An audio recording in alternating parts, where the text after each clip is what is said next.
Rose nettoyait le grenier lorsqu'elle a trouvé une boîte cachée sous le plancher.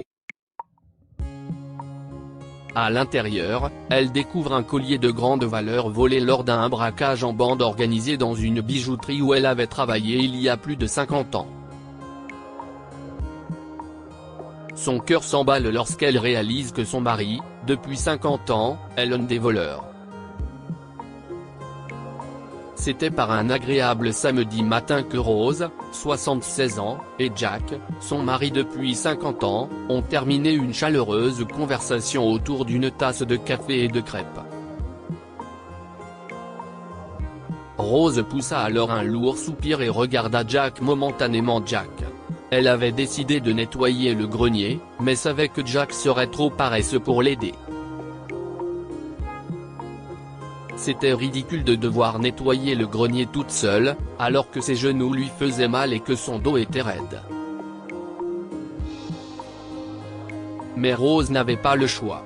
Cela faisait un moment qu'elle demandait à son mari, Jack, de nettoyer le grenier, mais il ne cessait de repousser l'échéance. Lorsqu'elle le lui a rappelé, il a proposé d'engager quelqu'un pour débarrasser le grenier de tout ce qui l'encombrait. Outrée par les prix proposés par les jeunes travailleurs de nos jours, elle a donc décidé de le faire elle-même. La poussière et les toiles d'araignée avaient envahi tous les coins et recoins de la pièce. Rose remonta dans le grenier avec l'aspirateur et s'est mise au travail. Soudain, elle a remarqué une planche de bois mal fixée sous son pied. Rose s'agenouilla pour regarder la lame de parquet, pensant qu'elle devrait pousser Jack à la réparer. Elle connaissait trop bien son mari, il faudrait des jours ou des semaines avant qu'il n'y parvienne. Rose essaya de l'ajuster en appuyant dessus, mais elle s'aperçut rapidement qu'elle n'était pas vraiment clouée. La lame de plancher était lâche et se détacha lorsqu'elle l'enleva. Qu'est-ce que s'exclama-t-elle en regardant l'espace vide sur le sol. L'instinct de Rose lui a dit que quelque chose n'allait pas. Elle commença à vérifier toutes les planches autour de l'espace vide et se rendit compte que plusieurs autres étaient mal fixées. La curiosité l'emporta et Rose arracha les planches pour se rendre compte qu'il y avait une cachette secrète dans son grenier. Ce qui l'a encore plus surprise, si est qu'une boîte y était soigneusement cachée. Rose s'est empressée de passer la main dans l'interstice, de sortir la boîte et d'en inspecter le contenu. Il y avait quelques photos de Jack. Pourquoi Rose ne les avait-elle jamais vues auparavant? Il avait l'air très jeune sur ces photos. Et puis il y avait une vieille montre-bracelet très chère. Il y avait aussi des documents, mais elle ne les reconnaissait pas non plus. Pourquoi Jack cacherait-il ces choses ici? Finit par se demander Rose. Sa confusion s'est rapidement transformée en horreur lorsqu'elle a soulevé un bijou isolé qui était rangé dans la boîte. Quoi? Oh mon Dieu! Non, non, ce n'est pas possible, murmura Rose, sachant parfaitement ce qu'elle voyait. Il s'agissait du même collier que celui volé il y a 50 ans dans une bijouterie haut de gamme où elle travaillait. Rose était vendeuse à l'époque. Un effroyable cambriolage avait eu lieu pendant qu'elle travaillait. Et le collier volé, qu'elle avait maintenant entre les mains, n'a jamais été retrouvé. Un gang s'était introduit dans la bijouterie à l'époque, et Rose était le principal témoin de l'affaire, car elle était la seule à avoir vu le visage du célèbre chef de gang. Cependant, un terrible accident de voiture survenu quelques jours après le cambriolage a entraîné la mort de tous les criminels, à l'exception d'un seul. Les policiers n'ont pas pu le retrouver. Une peur étrange hanta Rose. Bien que son cœur lui dise le contraire, son esprit lui répéta que le voleur disparu pourrait être Jack, l'amour de sa vie qu'elle pensait être parfait à tout point de vue. Un frisson parcourut l'équine de Rose tandis qu'elle fixait le collier de rubis birman. Jack pourrait-il être le voleur disparu? Lui cachait-il quelque chose d'autre? Les jambes tremblantes, Rose s'approcha de Jack, qui était assis dans la cuisine, en train de savourer sa deuxième tasse de café noir. Il leva les yeux vers elle et lui sourit. Pendant un instant, Rose n'a pas eu le courage de l'affronter. Comment cet homme extraordinaire qu'elle avait aimé pouvait-il être un criminel recherché depuis longtemps? Mais la conscience de Rose la poussa à chercher la vérité. Si Jack était le voleur disparu, il méritait d'être derrière les barreaux. Rose a donc lutté contre ses émotions et l'a approché. Les yeux de Jack se sont écarquillés d'horreur. Rose. Où as-tu? Je ne sais pas de quoi tu parles. Bégaya-t-il. Mais Rose savait qu'il mentait. Je l'ai trouvé dans la cachette cachée dans notre grenier. Tu n'as que 10 minutes pour tout avouer. La police est en route. Quoi? Jack a sursauté, se couvrant la bouche sous le choc. Si est-il encore plus choquant pour moi, Jack? Comment ce collier volé il y a des années a-t-il atterri chez nous? Vas-tu dire la vérité ou?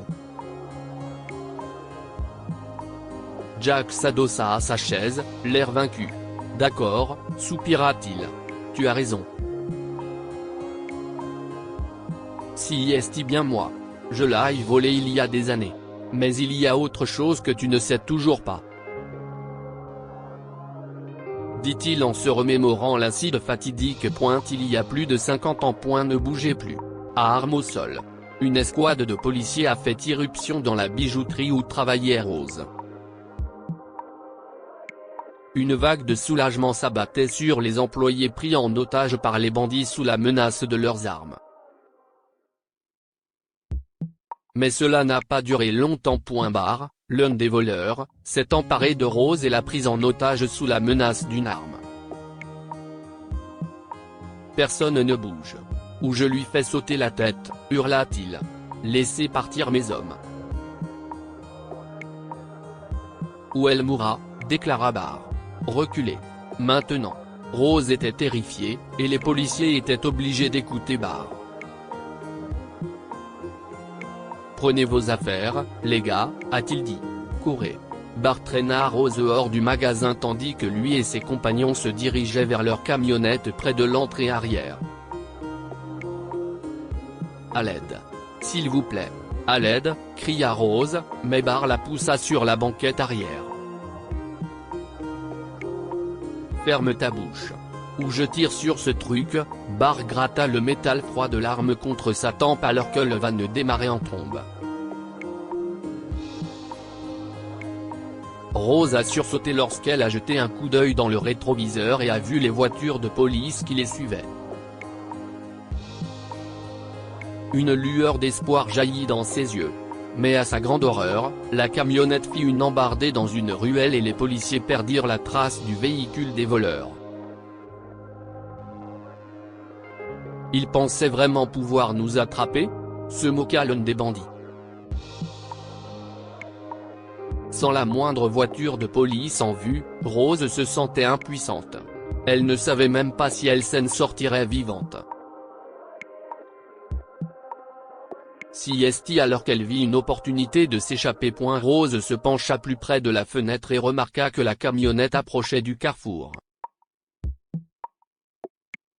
Alors que le véhicule ralentit pour tourner, Rose se tourna vers Barr, qui était assis à côté d'elle sur la banquette arrière, et lui a mordu le bras.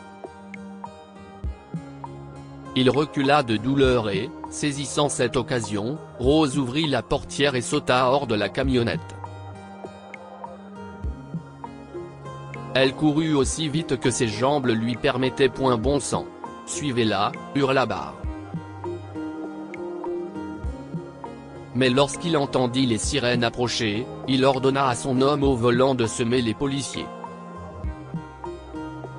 Les pneus du van crissèrent alors qu'il se faufilait dans la circulation. Ils soupirent de soulagement lorsqu'ils ont évité les policiers et sont parvenus à la périphérie de la ville. Mais leur seul problème, ou plutôt leur seule crainte, était que Rose ait vu le visage du chef de gang. Si Barr et les autres bandits ont le visage masqué, ce n'était pas le cas de Snyder, leur chef de bande. Et si son identité était révélée, si est toute la bande qui se retrouverait en difficulté. Ils ne pouvaient pas prendre le risque de laisser Rose en vie. Les malfrats sont retournés à leur lieu de rendez-vous, un garage délabré à la périphérie de la ville. Qu'est-ce qu'on fait maintenant, patron ? A demandé Barr à Snyder. Elle a vu ton visage. Et si elle nous dénonce à la police ? Snyder s'approcha de Jack avec colère, le fixant du regard. Si est de ta faute, imbécile. Elle ne se serait pas échappée si tu n'avais pas ralenti ce van. Compris, patron. Jack a acquiescé. Les jours suivants, il suivit Rose après son travail et découvrit où elle vivait. Il a cartographié son emploi du temps complet et a trouvé l'occasion parfaite pour la tuer. Un vendredi soir, alors que Jack était sûr que Rose était seule à la maison, il s'est présenté chez elle déguisé en agent d'assurance. Oui, Rose ouvrit la porte. « Bonjour, madame. Je suis de votre compagnie d'assurance. J'ai besoin de signatures sur certains papiers, répondit Jack. Oh. Mais je n'ai pas reçu de courrier de la compagnie, a dit Rose. Mais ce n'est pas grave. Entrez s'il vous plaît, ajouta-t-elle, après avoir remarqué ce qui semblait être une carte d'identité de la compagnie sur lui. Voulez-vous quelque chose ? Un café ? Un thé ? J'aimerais bien du thé. Merci. Lorsque Rose sourit et disparut dans la cuisine, Jack sortit une fiole de poison de son sac. Il s'agissait d'un poison particulier qui tuait instantanément, mais qui ne pouvait pas être facilement tracé dans le sang. Alors, je peux voir les papiers que je dois signer ? Rose s'approcha avec 2 tasses de thé. Bien sûr, a dit Jack en étalant les faux documents sur la table. Mais alors que Rose s'assit en face de lui et commença à vérifier les documents, Jack ne put se résoudre à ajouter le poison à son thé. Au lieu de cela, ses yeux étaient fixés sur Rose. Elle était si belle, si immaculée que... Il tomba amoureux d'elle au premier regard. Jack savait que c'était stupide, mais il ne pouvait pas contrôler ses sentiments. Il glissa la fiole dans son sac et s'assit tranquillement. Son cœur et son esprit étaient en proie au chaos. Rose ? Il rompt le silence en rapprochant les faux documents de lui. Pouvez-vous m'en dire plus sur votre travail ? Je veux dire... Il y a ce formulaire que j'ai dû remplir. Bien sûr, bien sûr. Rose expliqua alors un peu plus son parcours. Mais pendant qu'elle parlait, Jack n'écoutait pas. Il tombait de plus en plus amoureux d'elle. Il avait complètement oublié qu'il était là sur les ordres de son patron Snyder et quelles seraient les conséquences d'une désobéissance. Il s'exclama à un moment donné « Vous êtes belle », alors que Rose s'arrêtait et le regardait. Il remarqua qu'elle rougissait. « Il y a autre chose que vous devez savoir ?» lui demanda-t-elle. Mais Jack se leva et fourra les papiers dans son sac. Il ne pouvait plus rester là. Ses sentiments devenaient de plus en plus intenses et il se précipita vers la porte pour partir. Mais Rose l'arrêta. « Attendez, Jack. Mes signatures. » « Oh, oui. Désolé. » Jack se retourna et s'approcha d'elle. Elle était si proche. Il sentait son souffle chaud contre sa poitrine et ne pouvait plus se retenir. Jack rapprocha Rose et l'embrassa. À sa grande surprise, elle n'y vit pas d'inconvénient. L'instant d'après, ils étaient dans la chambre et faisaient l'amour. Cette nuit-là, Jack est resté avec Rose. Ce fut la plus belle nuit de sa vie. Mais l'idée de ne pas avoir exécuté les ordres de Snyder le hantait. Le lendemain, Jack rencontra Snyder comme prévu. « Elle est morte ?» demanda Snyder dès que Jack entra dans le garage. « Oui. Elle ne nous dérangera plus. » Et son corps ? Snyder haussa un sourcil. Le cœur de Jack s'emballa et il trouva rapidement un mensonge. « J'ai jeté son corps dans le marais, patron. » Mais les choses ont tourné mal lorsque Snyder a exigé de visiter l'endroit où Jack a jeté le corps de Rose. « Emmène-moi là-bas. Patron, je l'ai tué. Vous ne me faites pas confiance. » Snyder regarda Jack dans les yeux. « Mon garçon, si estime-moi le patron ici. Tu dois m'obéir. Sans discuter.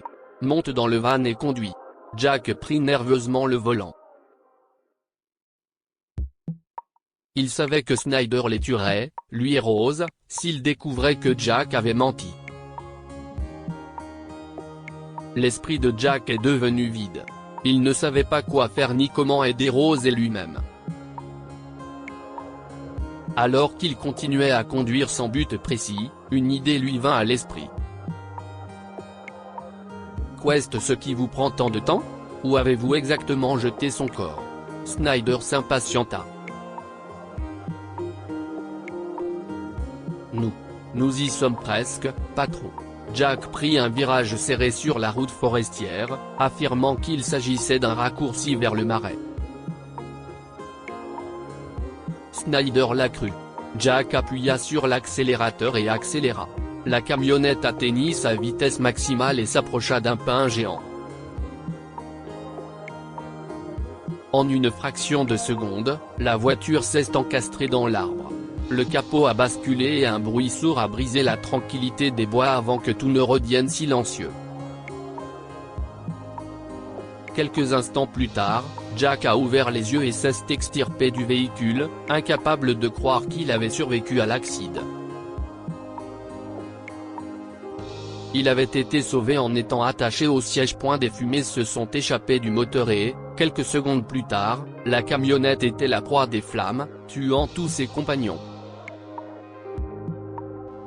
Jack a boité jusqu'à l'autoroute et a fait du stop pour rentrer chez lui. La nouvelle de la camionnette accidentée s'est répandue comme une traînée de poudre et les gens l'ont vite oublié. Jack a quitté la vie criminelle, a trouvé un emploi décent et s'est imposé comme un homme bien avant de demander Rose en mariage. Il lui a menti en lui disant qu'il avait quitté son emploi à la compagnie d'assurance, et leur relation a commencé par une tromperie. Mais Jack l'aimait sincèrement. Ils se sont mariés et ont entamé un nouveau chapitre de leur vie. Aujourd'hui. Si ce qui s'est passé, termina Jack. J'ai caché le collier dans le grenier. Je ne savais pas quoi faire. Je ne voulais pas me faire prendre. Soudain, la sonnette de la porte d'entrée retentit. Un regard d'horreur passa sur le visage de Jack tandis que Rose ouvrit la porte. « Bonjour, madame.